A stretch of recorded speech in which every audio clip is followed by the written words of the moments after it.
Photographs. We use photographs when we want to impress the audience or to prove something to the audience. With photographs, bigger almost always means better, and we illustrate headers with photographs, not bullets. So when you're searching for photographs on a Photostock website or just on Google, please use some of those words that you already have in your header. Couple of examples. This is an illustration and the proof. We have public interview rooms, and this is how they look like. We do actually have them. And another example, the second line of the header includes the word must. Third birthday activities must include a PPT. So we want something from the audience, which is a good thing, and we are trying to influence them with this picture, which I think doesn't quite work. Still a very nice attempt as far as I'm concerned. So, few things about using photographs as illustrations. Thing number one, please do not use Photostock cliches. Just like with those kinds of pictures, this doesn't quite work as well. I don't know. I am having really hard times believing that those people are the actual employees of some actual organization. I've never seen people doing stuff like this outside, I don't know, team building exercises. So this is just simply not true. Secondly, those pictures look really, really cheap. Very recently, Adobe, people behind Adobe Photoshop and Illustrator and other tools for creative professionals, launched a campaign, an ad campaign for their new Photostock service, and they used low-quality Photostock images to illustrate the difference between their approach and, well, traditional approach. And I think number one, this is hilarious, but secondly, well, yes, you can use those pictures ironically, but other than that, I don't see any place for them in a presentation which is created in 2017. Please use more high-quality photographs. The third problem with Photostock cliches is that they're too direct. They illustrate directly what it says down there. And this photograph is a metaphor.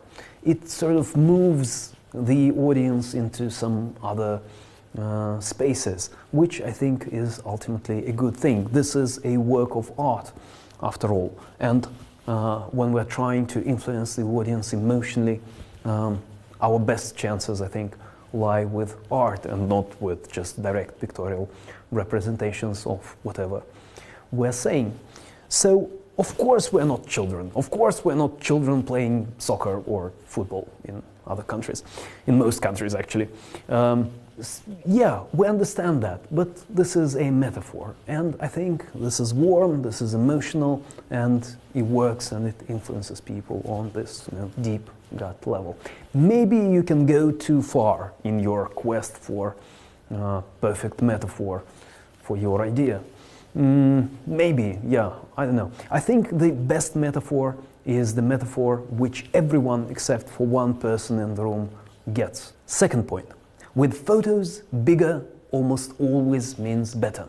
So if you have any chance to go from this situation to this situation, please do so.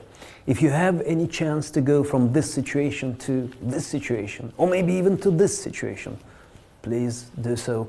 It's juicier that way. We're trying to influence people on some emotional level. Of course this is a manipulation. Of course this picture has nothing to do with 71.4 million metric tons. But, well, I mean, presentations, communication, this is how it works. This is a real-life example. If you can go from here to here, please do so. Some people put 2, sometimes 3, sometimes 4 images on one slide. Please don't do this. Pictures, that is, photographs, deserve better. They deserve to be big. They have lots and lots of details, and we'll love them for that. This is where you see that, oh my God, this is a huge thing, it must cost a fortune. And this is where budget approval happens. It's huge, it's big. Make it 2 slides, not 1. Thing number 3. put the picture on top and to the left. Don't put it on the right side of the slide. I think this is a much better composition.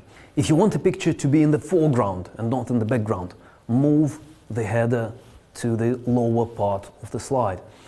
Yes, we encounter readability problems here. There's not enough contrast, but we will fix this one later.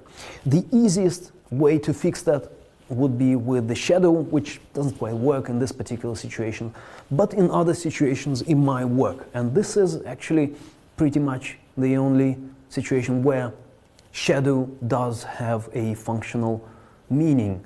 I mean, this is not a decoration, we're using shadow to improve contrast. Of course, you can use colored boxes, semi-transparent colored boxes. If you don't know how to create them, just Google semi-transparent box PowerPoint, you will find it. You might want to create a separate box for each line of your text, a nice little touch.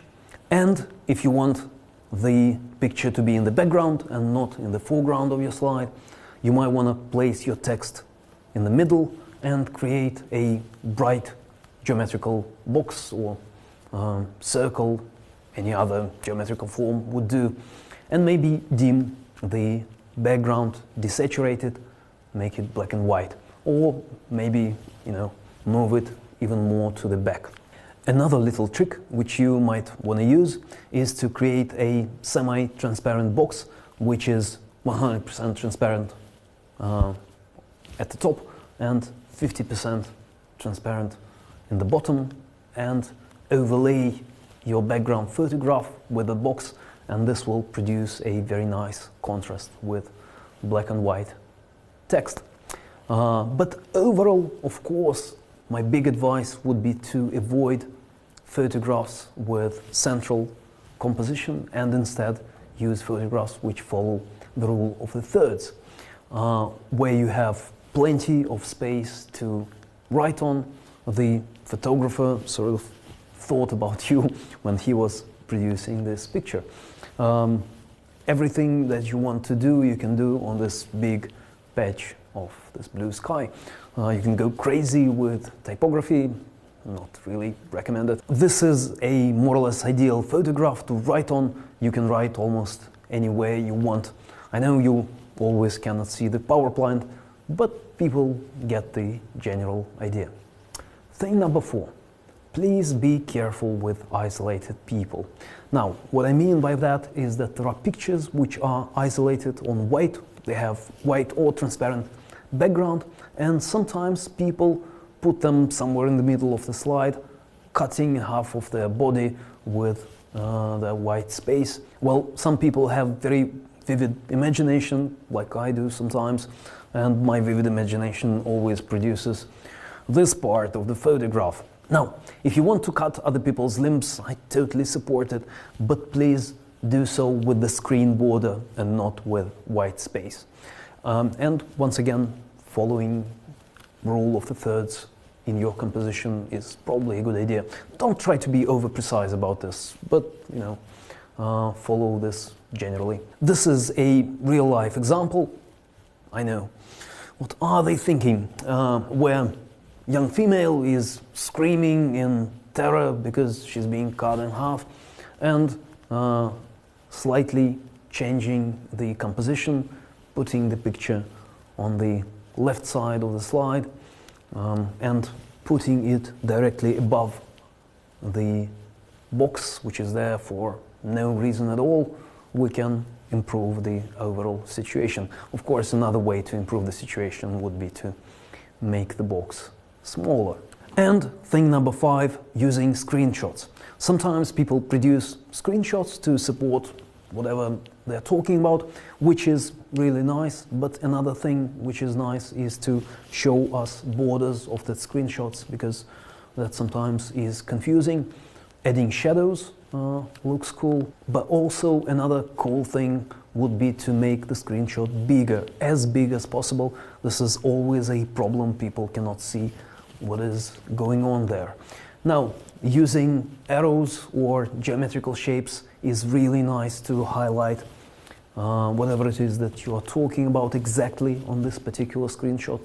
But another cool thing would be to zoom in, to make two slides, one with an overview and second with a close-up. And you can morph one slide into the second one using a very recent morph effect in PowerPoint or magic move in Keynote. Let me show you how that looks in Keynote. Another trick is to create a magnifying glass, like this one, for example. This is really easy. You need to duplicate the picture, double-click it. I'm talking about PowerPoint at the moment.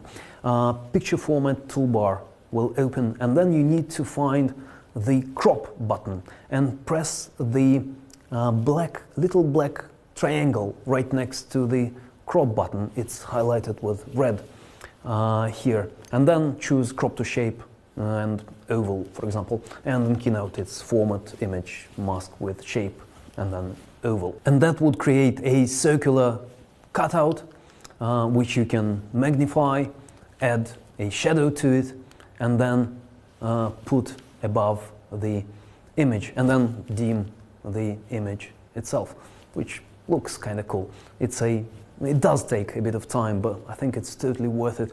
It's a nice sort of gift wrapping, if you will, for your screenshot. So, to conclude, ladies and gentlemen, pictures produce much more attention and impact, and they're also more persuasive compared to text. So if you have any chance of adding pictures to your presentation, by all means, please do so. Thing number two, with vector art and with photographs, bigger is better. Not so much for the icons, don't make them too big, but other than that, go full screen if you can. And thing number three, please put pictures at the top or on the left side of your slide. This is where they belong. Pictures are eye-catching, and once you catch the eye, it's only natural to move the eye downwards or to the right. And that concludes a story about abstract, detailed, and in-between illustrations.